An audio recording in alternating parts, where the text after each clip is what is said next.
Welcome to Studio RC, your daily encouragement for your recovery and your faith. My name is Pastor Max. I am an alcoholic and I am a believer. Today we're going to talk about authentic living. And one of the things in recovery that we realize is that maybe we had been living a lie, or at least there have been lies along the way, covering up our usage, our drinking, our drug use. And so living an authentic life, when we take the drugs and alcohol out of our lives, we have the hopes of that we can live this life that is authentic and one that doesn't require about hiding or stealing or lying, any of those things. So we're going to talk about authentic living today. And another way of thinking about that is living a life of truth. And so let's take a look at that. It tells us in As Bill Sees It, the deceptions of others is nearly always rooted in this deception of ourselves. When we're honest with another person, it confirms that we've been honest with ourselves and with God. The truth is, we can't be honest with somebody else if we're not being honest with ourselves. And so how often are we deceiving others? Often, sometimes because we've deceived ourselves. When we were drinking or using, how often have we deceived ourselves about our reality? Rewriting it to what we wanted it to be. Deceiving others is a character defect, even if it's just stretching the truth a bit or cleaning up our motives so that others will think well of us. In early recovery, I had a person come up to me, and this great pillar of recovery, and someone I look up to and had a lot of time and had just this sort of this aura of peace around him. And he asked after one of my shares, he said, "Now, did everything that you just shared, was it truthful?" And I was like, well, I was telling a story. So, I was trying to make it entertaining and exciting. And he's like, well, is it all truthful? I'm like, well, yeah, I think so. And he's like, did you exaggerate it all? I'm like, well, maybe a little bit to, maybe the fish was this big and not this big, but, And he looked at me and he says, exaggeration is just another form of lying. And he walked away. It's one of those lessons in life where I wasn't living an authentic life. And so it was also that others would think this story was better. But even exaggeration isn't living an authentic life. We need to remember each day that deceiving ourselves about ourselves is setting ourselves up for failure or disappointment in life and in the program. A close, honest relationship with a higher power is the only foundation that we have found for honesty with self and with others. We need that God component. It also tells us, and As Bill Sees It, I try to hold fast to the truth that a full and thankful heart cannot entertain great conceits. When brimming with gratitude, one's heartbeat must surely result in outgoing love, which is the finest emotion that we can ever know. In other words, if we're grateful, it's hard to live a life of lying because we are holding to truth and we're telling what we're grateful for.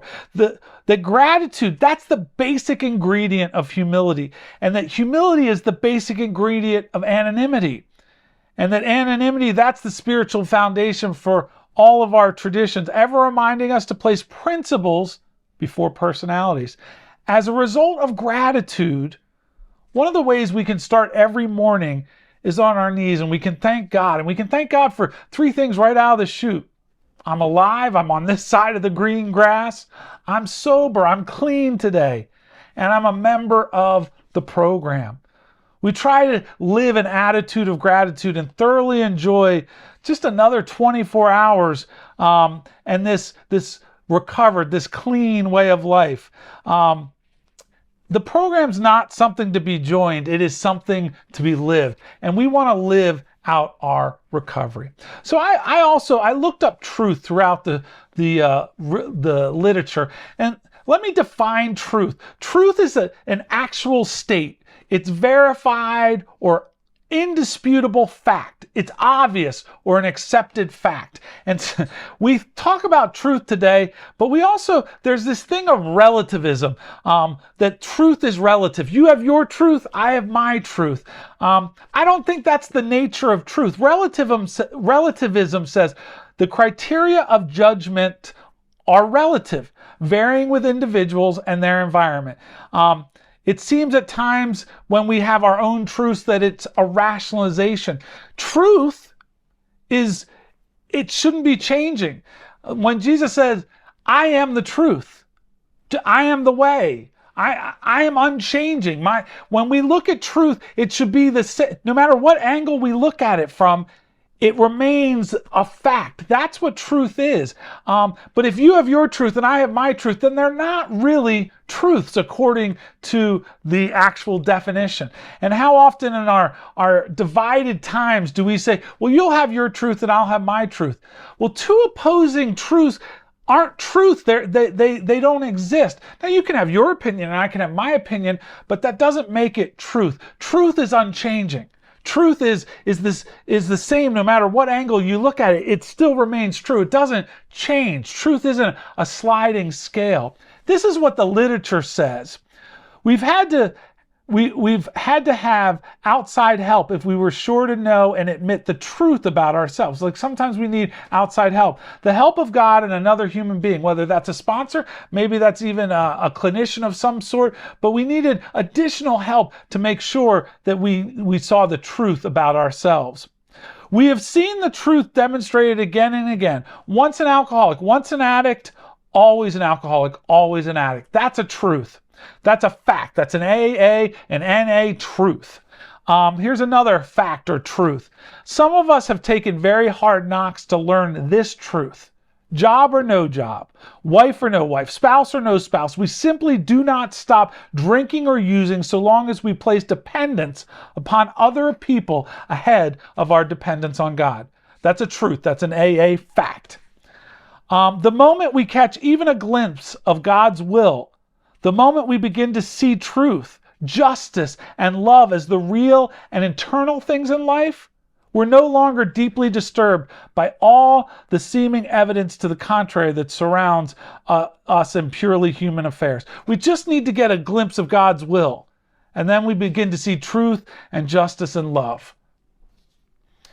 It tells us in the 11-step prayer, Lord, make me a channel of your peace, that where there's hatred, I may bring love. That where there is wrong, I may bring the spirit of forgiveness. That where there is discord, I may bring harmony. That where there is error, I may bring truth. That where there is doubt, I may bring faith. That where there is despair, I may bring hope. That where there are shadows, I may bring light. That where there is sadness, I may bring joy. Now, one of the things that I have learned, and I might have shared this before, my favorite Russian proverb, I only know one, so it is my favorite, but it's the only one I know. It says that a hammer can forge steel or break glass. When it says that when there is error, I may bring truth, Jesus had the hammer of truth on his side all the time. He could forge steel or break glass, but the truth is, even with the hammer of truth on his side, he never broke glass. He never like the souls that were like glass, he never broke those souls. He always forged with his truth. He never broke the fragile. And so we want to use truth not as a hammer to teach somebody or put them in their place. We want truth always to build up, to encourage, and not to shatter. Here are some thoughts on honesty, because I think honesty goes hand in hand with truth. There are those too who suffer from grave emotional and mental disorders. This comes from how it works. But many of them do recover if they have the capacity to be honest. If we have the capacity to be honest, we have the ability to get sober. It talks about rigorous honesty. It talks about honest appraisal. It talks about doing serious or superficial, an honest desire to stop drinking, or using. An honest desire to let God take us to better things. We want to have the honest effort to practice these principles in all our affairs. It talks about in the 10th step to have an honest regret. We want to have an honesty with God. We are honest with another human being. When we're honest with another human being, it confirms that we've been honest with ourselves and with God. We must be entirely honest with somebody if we expect to live long or happily in this world. So honesty, that truth. It will not take long for you to decide if you are honest with yourself about it in regards to your addiction and in regards to your recovery. So honesty, hand in hand with truth, they go together. Now, I want to share two scriptures that I think are really important. One comes from John 8, verses 31 and 32. It says, "To the Jews who had believed him, Jesus said, 'If you hold to my teaching, you really are my disciples. Then you will know the truth, and the truth will set you free.'" Now, what if I said that truth is a person rather than a fact? Every time we say truth, we're really talking about a person. Jesus said, I am truth. Like Jesus is truth. The truth will set you free. Jesus will set you free. You will know the truth. You will know Jesus, and Jesus will set you free. Another scripture comes from John 14. And this again is about that authentic living. "Do not let your hearts be troubled. You believe in God. Believe also in me." Believe in Jesus. "My Father's house has many rooms. If it were not so, I would have told you." And Jesus is talking about heaven. "If I'm going there to prepare a place for you, and if I go and prepare a place for you, I'm going to come back and I'm going to take you to be with me so that you may be where I am. You're going to know the way to this place where I'm going." But Thomas said to him, "Lord, we don't know where you're going, so how can we know the way?" And Jesus answered, "I'm the way and the truth and the life. No one comes to the Father except through me. If you really know me, you will know him, and you will know my Father as well. From now on, you do know him and have seen him." Why? Because you know Jesus, and I'm the way, I'm the truth, I'm the life. So think of when we say truth, truth is a person, not a fact. And so let the person of Jesus set you free. And let that be the truth that you put all other truths against, is the truth, the person of Jesus. Because Jesus is the truth, he's life, he's the way. And so know tonight, do not let your hearts be troubled, because you know the truth, the personhood, the person of Jesus. That's how we live an authentic life. That's how we live out truth. That's how we live an honest life, is by knowing and following and living out the principles of this person of Jesus. When you let Jesus be that higher power, that power that's greater than yourself, truly that will open you up to so many incredible things in your life. May you be blessed by the one true truth that is Jesus. Thanks so much for coming to Studio RC. And remember, Recovery Church, 12 steps, one goal. God bless, and we'll see you next time.